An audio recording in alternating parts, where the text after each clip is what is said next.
Dr. Francis? Oh, I apologize. Dr. Francis, Michael Francis? Yes, present. All right, thank you. Apologies, sorry about that. No worries. All right, we have all 10 acting commissioners present. Thank you. So we have a quorum? Yes. Good, that's good. So the first order of business is just to introduce ourselves and the people on the call. We'll start with the commission and let's go in alphabetical order. If I can do that. My name is Judy Bentz. I am the chair of the Historical Commission and sit on the National Register Review Board. I'm an archaeologist at University of West Florida Emeritus, and that's probably about it. John Browning, you want to go? Yes, I'm John Browning. I'm from Palatka. I work for the Goodman Company, and I'm glad to be on the commission. Phelps? Thank you, Madam Chair. I'm John Phelps and now retired, but formerly clerk of the House for about 20 years and a member of the commission for 12 years. 12 years. I know. Yes, I know. All right. Kathleen? Hey, good morning. I'm Kathleen Kaufman. I'm the City of Gainesville's Historic Preservation Officer. I am on the National Register Review Board, and I sit on the University of Florida's Board of Advocates for Historic Preservation. And that's it. Okay, thank you. Frank? Good morning, Rick Gonzalez. I'm president of REG Architects. I've been on the commission for 15 years. Chairman of the National Register Review Board, the Historic Preservation Board of Advisors. Thank you, Rick. You're breaking up just a little bit. Your audio is. Okay. Frank? Turn on your audio, Frank. Frank Terrafirma. I'm a resident of Tallahassee and involved in several historic organizations here locally. Parker?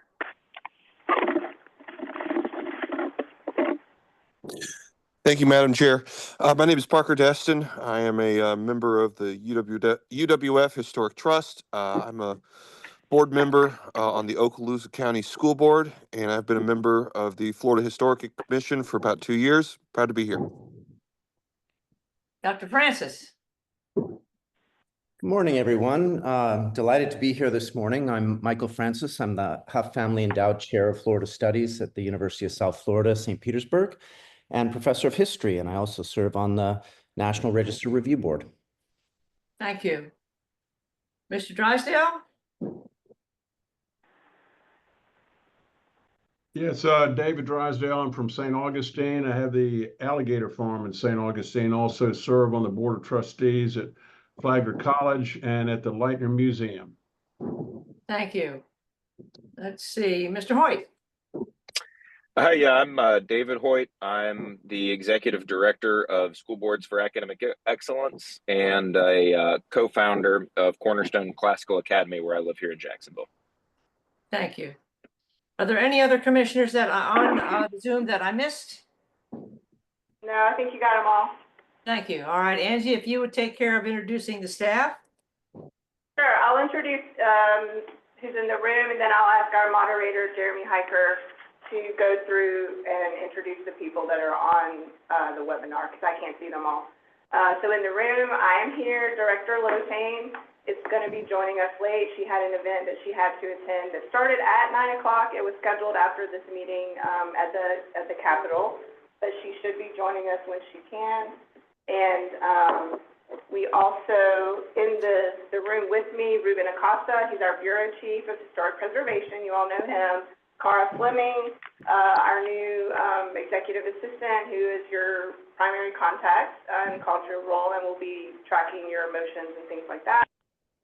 Jeremy Hiker, he's our Historic Marker Program Coordinator, but he also helps run our public meeting, webinar, and Zoom. And then Jeremy, if you could just sort of go down and then tell us who all's on the call from staff. Our staff online, we have Dr. Kira Lucas, we have Andrew Weber, we have Tyler Smith, Samantha Schmidt and Anthony Mendez. We also have John Morris and Julian Pratt. Might have John Granted.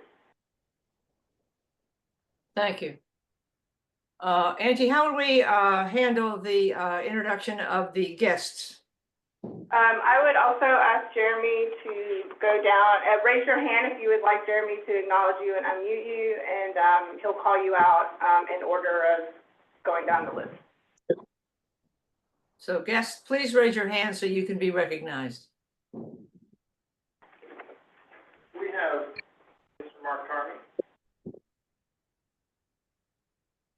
Good morning, Mark Tarmy, former chairman of the Historic Marker Commission and former president of the Florida Trust for Historic Preservation. I'm a preservation architect in Tallahassee.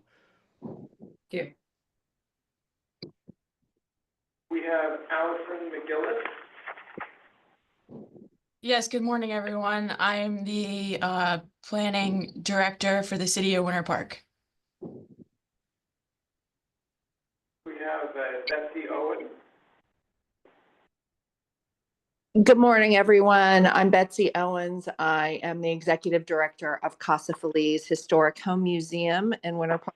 I'm just here to be a fly on the wall this morning out of interest. Thank you. Hello, Betsy. Long time no see. I know. Hey, Rick. We also have John, who I think is John Brandon, but may not be.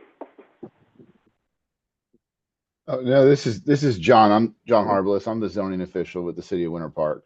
Well, thank you for joining us. That is members of the public here. Thank you. So we're done with the introductions of the commission staff and guests, and welcome to everyone.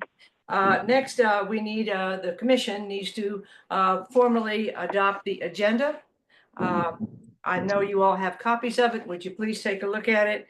And if you approve it, I would like a motion to approve. So moved. Thank you, John. Second. Who's second? Rick. Okay, Rick, thank you. All in favor, please say aye. Aye. All opposed? Thank you. The agenda is now formally adopted.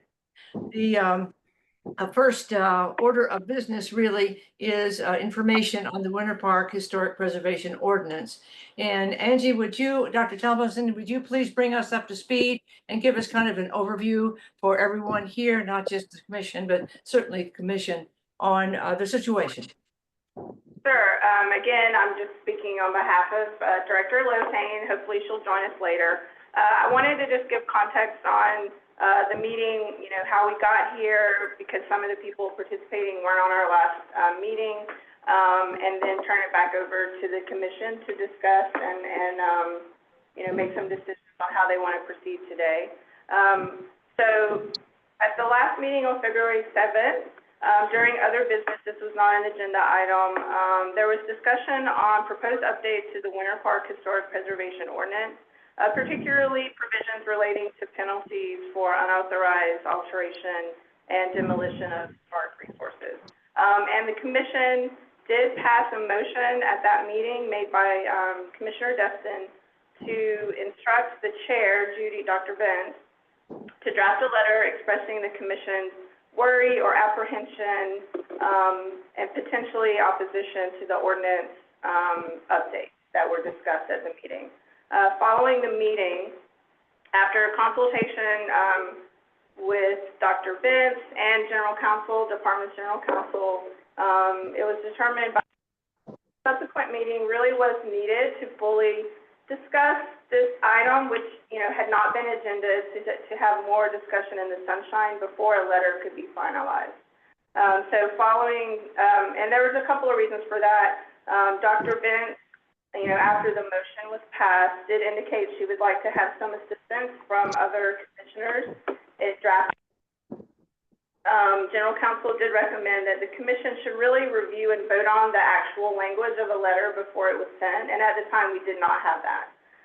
We do have a draft letter that was sent to everyone last night, or after 5 last evening, by Director Lotane, along with the other meeting materials, so you should have all received that.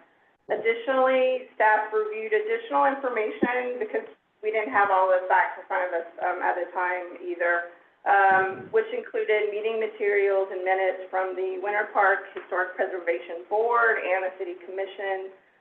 These materials were also provided to you as meeting materials in advance of this meeting, so you could review those yourself as well for background on why and how the ordinance was being revised.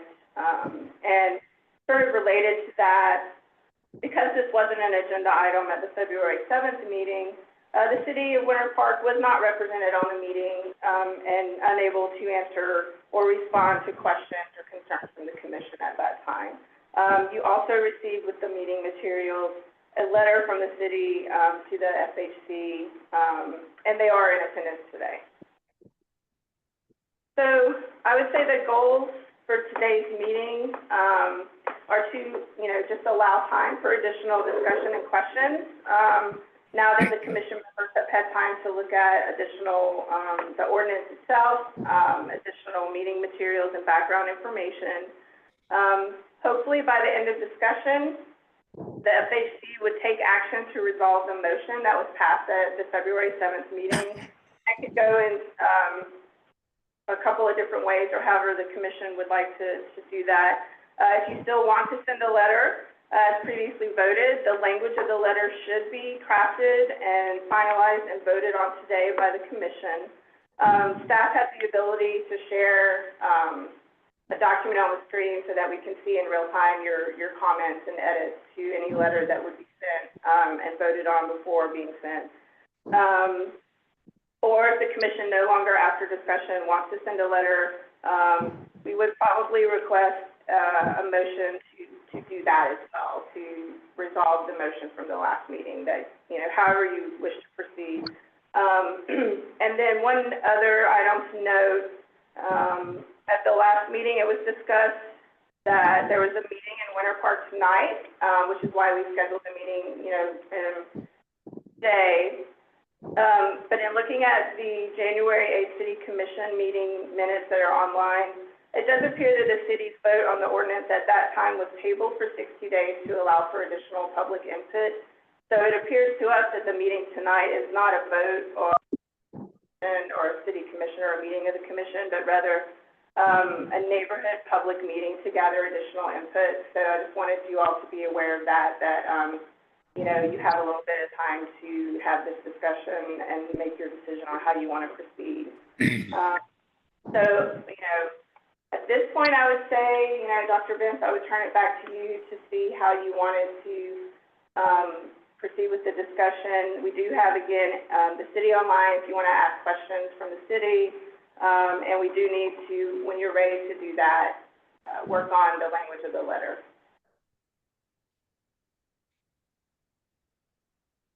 You're muted, Dr. Vince.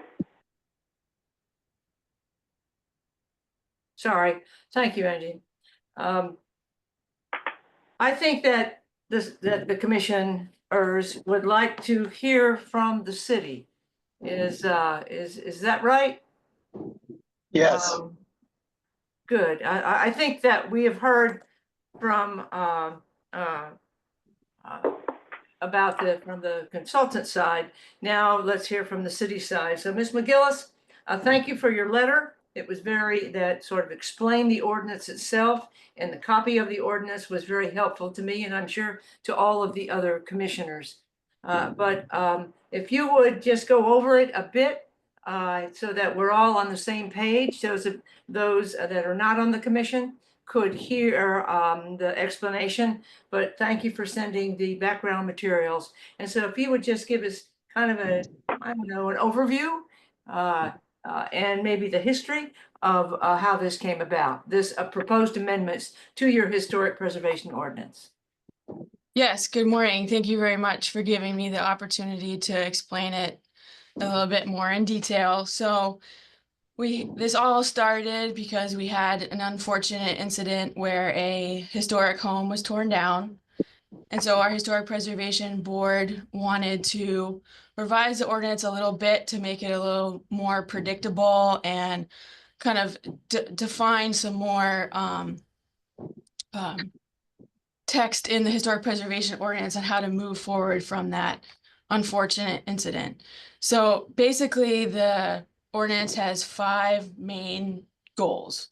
So the first main goal is to kind of put in the ordinance a practice that we've been doing over the past year or so to require applicants to come to the Historic Preservation Board for a preliminary review, kind of a way for them to have not as detailed drawings of their ideas, if it's an addition or, you know, renovation on the outside of the home, to come to the board and just show them what they were thinking and give them time to then go back and come up with more detailed drawings to get the final approval.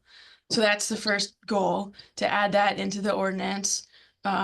Next is to help with that, moving forward from that home that was torn down, to then say that either staff or the Historic Preservation Board then review basically your final permit drawings before you get your building permit issued, so that they can see if anything had changed from your initial approval, to make sure that, you know, windows didn't change, materials didn't change, that it's the same plans that they approved at the initial approval. And then third, to add text to just clarify another existing policy that we've been doing, which is to say that if you demolish a non-contributing structure in the district, that then you replace it with a home that reflects the architectural style of the original development area of the district. So that was our practice, but it was never actually in the code. And then the last 2 points were basically 2 scenarios to clarify that if someone does an unauthorized demolition that never went to the Historic Preservation Board for approval and there was no permit involved. We had a case of this a couple of years ago, that type of an instance would then go to the Code Compliance Board, because they never even went to the Historic Preservation Board. They never got a permit. None of it was authorized. And then it would follow the regular Code Compliance Board penalties. And then the second scenario would be that an applicant got an approval by the Historic Preservation Board, and then they exceeded that approval with their demolition or made additional changes that the board never approved. And then the penalty could be up to 30% of the value of the building, according to the Orange County property appraiser. And that's really just to set a ceiling. You know, it'd be a case-by-case basis on whether that full 30% would be part of the penalty. You know, if someone's just demoed a little bit more of a side of a building, but they didn't tear it down, you know, it's not going to be that full 30%. That's just if worst case scenario. And then same thing if they got variances as part of that Historic Preservation Board and then didn't adhere to the approval of the board, those variances could potentially be revoked, because at that point the historic nature of the structure is gone. And then same thing, a reconstruction order could then be part of that penalty. You tore down the building, you gotta restore it back to its original look. Those are really the main points of our ordinance. You know, we're just trying to put in predictability to the code and just kind of put our common practice into the code that we've been doing. Thank you, Ms. McGillis. Commissioners, do you have any questions of Ms. McGillis? All right, pretty straightforward. we need to discuss this, and I think Kathleen, since you drafted the letter, we've all seen our draft letter. It is a bit different than our discussion was on the 7th, because you have, and now we have more facts about what the situation really is being proposed in Winter Park. Could you sort of go over the letter, how you feel about it, and your draft? So let's start with the draft letter. Well, like you said, at the last meeting, we had not even seen this proposed ordinance. We didn't even know anything about the issue until we were told about it. So just a little bit of background for the other commissioners that don't really know me. I've been doing historic preservation at a government level for almost 30 years. And I have a lot of experience writing historic preservation code and ordinances. I've written the preservation ordinance for several municipalities in the state of Florida and have revised ordinances for City of Miami, Miami-Dade County, and that sort of thing. As I read, and so if you're not super familiar with ordinance revisions, the ordinance that you were sent, you know, anything that's underlined is new language. Okay, anything that is struck through is language that's proposed to be taken out. And so what I saw in this proposed ordinance is something that a lot of us are quite jealous of at the local level, because it's giving the Historic Preservation Board real authority to provide actual consequences, and a lot of ordinances don't provide significant consequences when things happen to designated resources or structures in a historic district. The item where the preservation board or preservation staff is going to get an opportunity to review the final construction plans once they've actually been submitted. We deal with that every day, because when a preservation board reviews projects at a conceptual level, or maybe not at full construction plan level, sometimes the full construction plans can be different once submitted to the building department. So that's an important thing for the preservation board to be able to do, or staff to be able to do, is to be able to look at the plans as submitted to see if that's actually what the preservation board approved originally. Most of us have review criteria for historic preservation board members to use when looking at a demolition request. This ordinance provides an extra review criteria in their demolition criteria that actually wants to know if the applicant,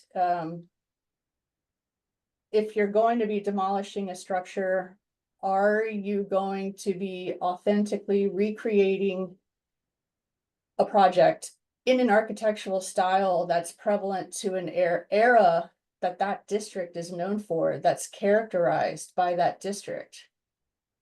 So that's good, because when you're reviewing a request for demolition, not only should you be getting plans for something that's going in its place, because once you demolish a structure, it's gone forever, right? So most of us require plans of something to be submitted. This just adds language that says whatever's going to be submitted needs to be in the character of the historic district. And then the introduction of additional penalties and requirements is really where the teeth come in this ordinance revision. You know, we were originally caught off guard about this part of it, because if it was in fact something to where if it, you know, we were notified that maybe this would be a sort of pay to play version of the, you know, of developers just getting to pay a certain amount of money to demolish a structure. And as we all know, there are some communities in Florida where pockets are very, very deep with development and developers. And of course, something like that would be concerning to us, right? We don't want to see a precedent set where someone could just come in and pay a fee and then they could get around all these other requirements. But that's not how this ordinance reads. This ordinance says it has to come, if it gets demolished and it wasn't authorized, it has to come back to the Historic Preservation Board. And now the Historic Preservation Board has these other options available to them for penalties and consequences. And one of those may be you have to pay a fine, a fee that's worth a percentage of the house. But it did not read to me that that was like an automatic option that an applicant could choose to do. So that is why that's how I viewed the changes in this ordinance. I think it's important to note that the city of Winter Park did, you know, per their requirements for being a CLG community, they did send this draft in to the state staff, the CLG staff ahead of time. And before we ever heard about this, right? So they've been working with the state CLG staff on these proposed ordinance changes. That's my summary. Thank you, Kathleen. I guess once you looked into it, it is not pay for play. You think that it is a strong amendment, and that as really the expert on our commission in historic preservation at the local level ordinances, that you recommend, you think it's a good thing. I do. I think some of this language is really strong. I think it's going to be something that other municipalities might try to emulate in the future, because a lot of us don't have real consequences for people who have done things without a certificate of appropriateness or without the authorization. Good. All right. Well, thank you for looking into it and keeping an open mind. We were concerned, and now, as far as I'm concerned, I am not too concerned. But at anyway, commissioners, does anyone have any questions or comments about the proposed amendments to Winter Park's ordinance? Madam Chair, I want to be sure I'm looking at the right document here. I'm sorry that I missed the February 7th meeting, but is the letter of the 17th the one that we're contemplating sending if there is to be something sent? Yes, that is the draft, So John. that's Kathleen's updated draft. That's Okay. correct. Right, Okay. right. Now, That's we what don't have to send a letter. No, I But understand. if we do send a letter, that's the draft that Kathleen has prepared for us after she reviewed all of the background. Okay. And has the commission staff had an opportunity to look at the recommendations in this letter, or have they even seen it? They have seen it. And Angie, you want to respond to that? Yes, so it was sent out yesterday by Director Lotain. If you haven't seen it in your email, it would be from Alyssa Lotain. And as Dr. Ben said, it is a draft. You could choose to edit it. You could choose to send a different draft or no letter as well. It is just a starting point for discussion and any additional questions you might have before you just make a final decision. Right. Okay. So the staff has looked at it and reviewed it. Rick, you've got your hand raised. Yes, thank you. Thank you, Judy. I just want to thank, first of all, Kathleen for getting involved and doing all this hard work. She has not only, she working in North Florida, she's had a lot of experience in South Florida, and that's where I work. And let me tell you, the pressure for demolition in South Florida are going through the roof. Historic neighborhoods are being destroyed. Miami Beach, West Palm Beach, and other places with weak ordinances. And so hopefully, like she mentioned, hopefully other cities will take a look at this, and hopefully the state staff will share this case study with all the CLGs, because we've got to start addressing this. I know it's happening significantly in South Florida.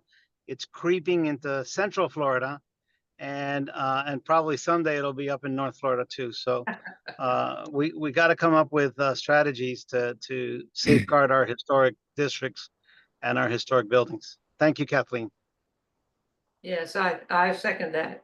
Any other comments or questions about the Winter Park proposed amendments or the draft letter? Madam Chair, does the draft, with the draft letter, it seems to include some recommendations for changes to the Winter Park ordinance. Is that correct? Am I looking at the right version? It does not? No, Oh, okay. I just reiterated what those proposed changes are. In the bullets. Okay, so it seems to me our best position is to withdraw our concerns about this and not send a letter. That's certainly an option that we can consider. Option that we can take. With Kathleen, would you be open to that? At this point? Yes. There you are. I've spent way more time on this than I care to acknowledge at this point, and I'm done with it. So do whatever you want to do with it. Well, there is the Chinese saying, sometimes the most important thing to do is nothing. Yes, that's very true. But if you think we're making headway, the ordinance is making headway in its present form, I say well, on the other hand, we could send a letter as a vote of approval from the Florida Historical Commission. You know, it is not that, you know, once we were worried and now we're not worried, and go get them.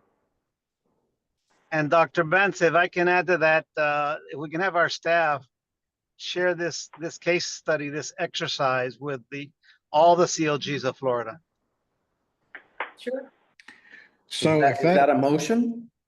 That's a motion. Actually, can I, just a reminder that before you take a motion on this, let's get there are other public, on the call. We should take public comment before you make a final decision on how you want to proceed. That's true. Okay. I'll withdraw my motion until we get the public comment, please. Sure. Clarification from Rick, if I may. This is John, Rick. Yes. You think the better position would be for us to take an affirmative view of this and complement the ordinance in a letter? I think so, because of what is happening, John, the last 4 to 5 years, I'm just seeing it everywhere. Okay. And I'm starting to do some work in Central Florida too. And so I think this is we got to get everybody ready, you know, and there's got to be a way to put some teeth into the demolition of historic properties just because people have money, you know, and they want to build a McMansion in its place. I also want to make a note that Director Lutane has joined us. So if you wanted to recognize her, or she has anything to say, she is online. Great. Well, welcome, Madam Director. Do you have anything to add? I guess you can see where we are from our discussion over the last few minutes. I think I need to still get up to speed, having just joined. I was going to save till the end, but I'll let you know that I'm up at the Capitol in one of the offices, because I've just been to a press conference where the governor spoke and unveiled a statue of George Washington at our Capitol, the new Capitol, and that was to kick off the 250th, the America 250. So we're really excited And you'll probably see articles about that, and we can talk more about that at future meetings. But I just wanted to let you know that big surprise. Since you all were on this call, you probably haven't seen it, but we were really excited to be able to bring that from Mount Vernon. We borrowed it from Mount Vernon, and we're grateful to them. And we were able to have our museum fabrication folks built the enclosure and the pedestal, and actually got it in place yesterday. So if you're by the Capitol, for sure, it's right in the rotunda on the first floor. Is it a And bust? always Is it is. is it a bust or a full-size A statue? full-size bronze Yeah. statue that weighs Wow. 1,100 pounds. Is it based on the Udon model? It is. It is Mount Okay. Vernon's statue. They are closed for the next year. So they very graciously let us borrow their statue for the next year until they reopen. So Very nice. That's excited nice. to have the support. Excellent. Yeah. Yeah. Well, just to bring you up to speed, Madam Director, we had a presentation by, a summary really, by Winter Park. Ms. McGinnis is online and went over the points of their proposed amendment. That is basically clarification and putting in codification of what they've been doing. Then we talked about it as a commission. Basically Kathleen went over it and said she liked it. This is not pay for play. This is not mitigation banking. In fact, the teeth in it in the proposed amendments are very positive.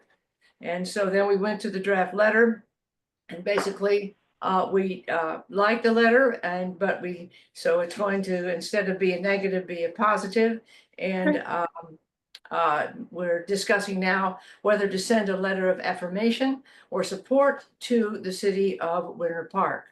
And that's where we are now. And we're just, I'm about to ask for public comment.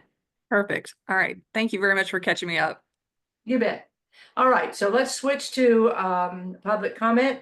Would anyone like to make a comment on this situation? Mark. Judy, do we need to set a time limit on public comment? We could, let's see, if someone will keep the time, let's do it for 5 minutes. Perfect. Can you all hear me? Sure, Mark.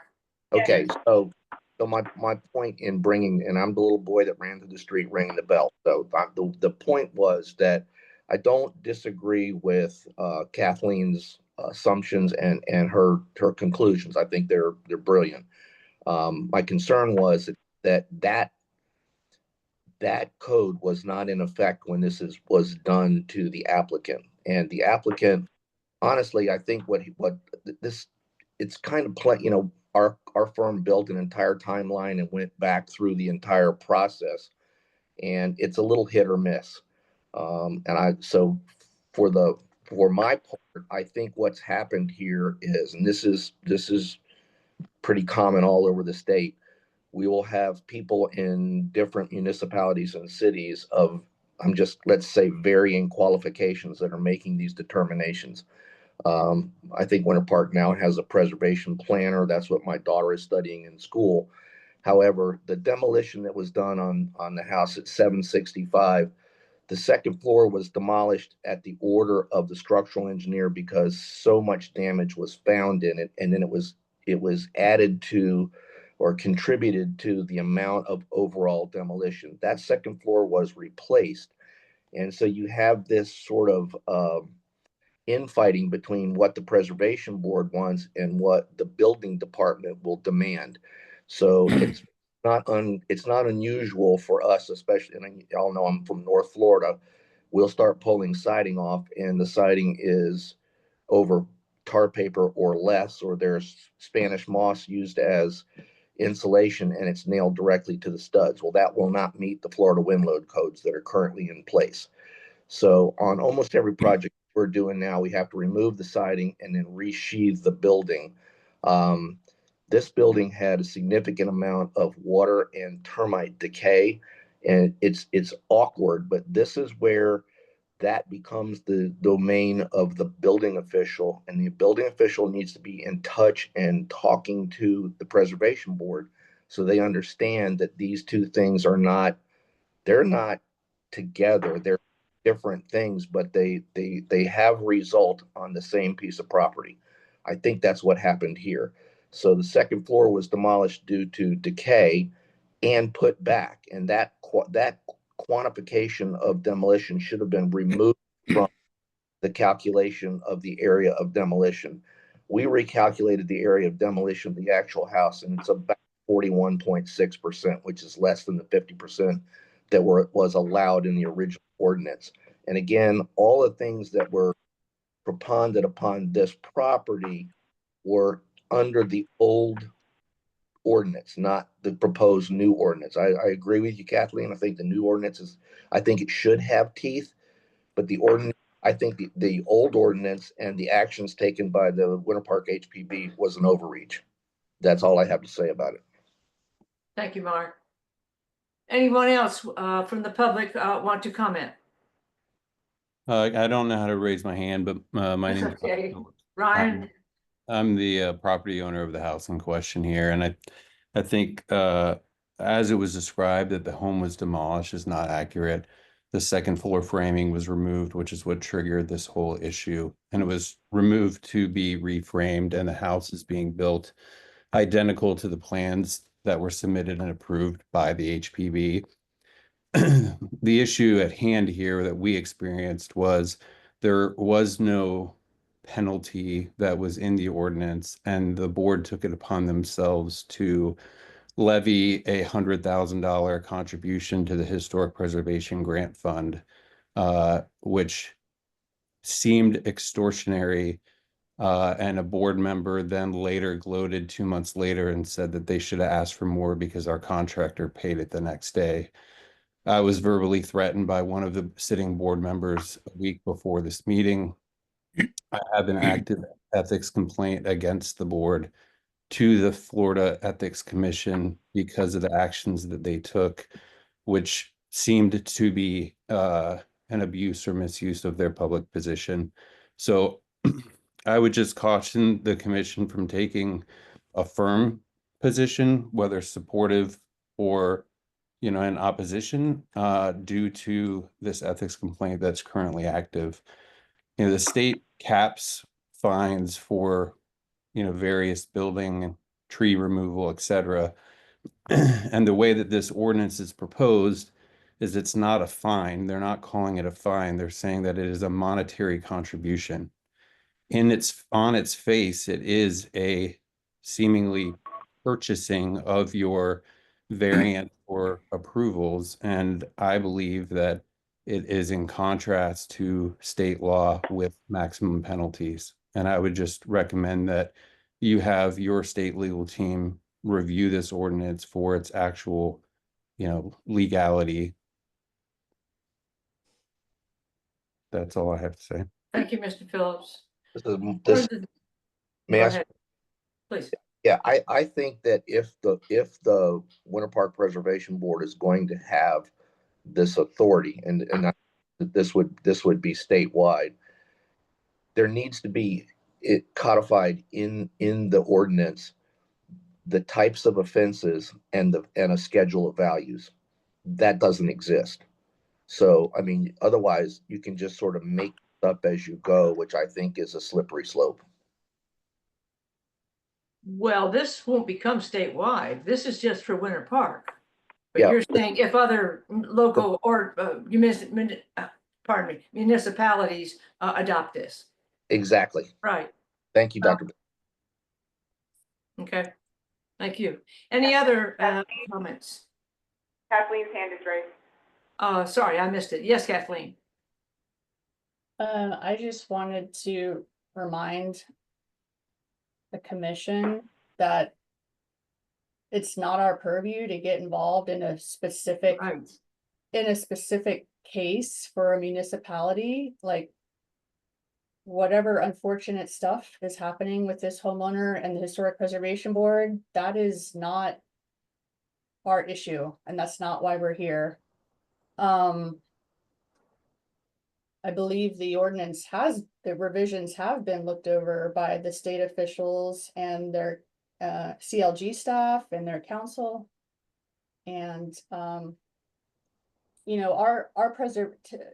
to just respond to Mark's point, our preservation ordinance does not spell out the fines either. It's all referred to the code, the building code and the code compliance sections. So the preservation ordinance doesn't necessarily have to spell out those schedules in its own section. It usually is referred over to the code enforcement section for those kind of details. I would agree with that, and the code enforcement board would have that schedule of values. So the schedule of value should also, if it's going to be codified in the preservation ordinance, it should be codified there as well. Okay. Parker. Parker, go ahead. Madam Chair, thank you. Well, this has been a fantastic discussion and one that I've enjoyed, but I've also, I put it out there based on, I put the motion on, and it got a second and unanimous support to instruct you guys to, or instruct the chair and Kathleen to work together and put a letter out. But it had enough ambiguity into it that I figured if we started to feel like we were weighing into an issue of local conflict, that we wouldn't go so far as to stick our nose so far out into other folks' business and beyond our own authority, jurisdiction, and purview that we wouldn't just get it cut off. And I feel like we're there. So I'd like to try to hop on to John's sentiment.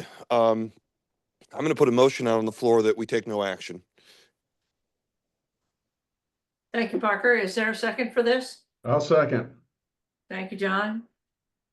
Any more discussion on this? If I may, Madam Chair, I think Mark's point about crafting the ordinance in such a way that it does not give what appears to be arbitrary authority to make penalties. I think that will be that's a dangerous course to take. I think something needs to be more specific in the ordinance just for, I like the idea of not doing anything as a commission, but I just thought that was an important observation that he made that needs to be considered in whatever decisions made at the local level. Thank you, sir. I agree. It's a local issue that we were concerned with, and now we're not concerned. And now, you know, we don't need to say anything negative. Any other discussion? Thank you, Dr. Benz. I'll remain concerned. Okay. All right. Is there, I guess maybe we need to call for a vote on this now. So all in favor of Parker Destin's motion to not send a letter, please say aye. Aye. Aye. 3. Do you need a roll call on this, Angie? Yeah, let's do a roll call. Yeah, it's hard on Zoom. All right. Yeah. All right. Judy Bez? I say aye. Okay. John Browning? Aye. Aye. Okay. Now? I'm sorry, was that me? Was that Phelps? Drysdale. Aye. All right. David Hoyt? Aye. Okay. Rick Gonzalez?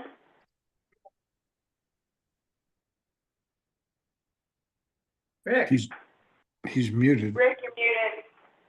unmute yourself, Rick. I'm sorry, I said opposed. I'm sorry? Opposed. Okay. Opposed, no. Okay. Thank you. Parker Destin? Aye. Michael Francis? Aye. Frank Terraferma? Yes. Kathleen Kaufman? Nope. And John Phelps? Aye. Okay. Looks like majority is yay. 2 opposed, 8 in favor. So the motion passes.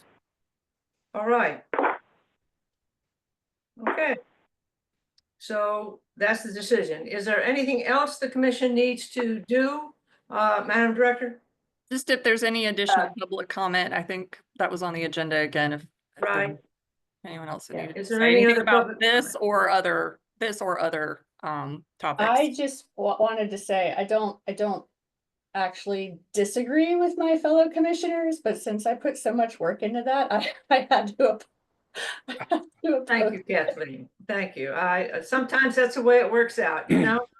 It is.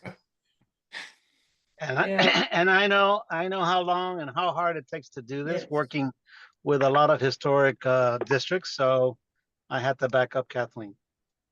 I agree. Madam Chair, it's Michael Francis. Yes. Just going back to one of Rick's earlier comments about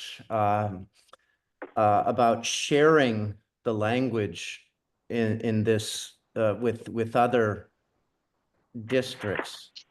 Is that something we should consider or no? Just leave it. Just Okay. leave it.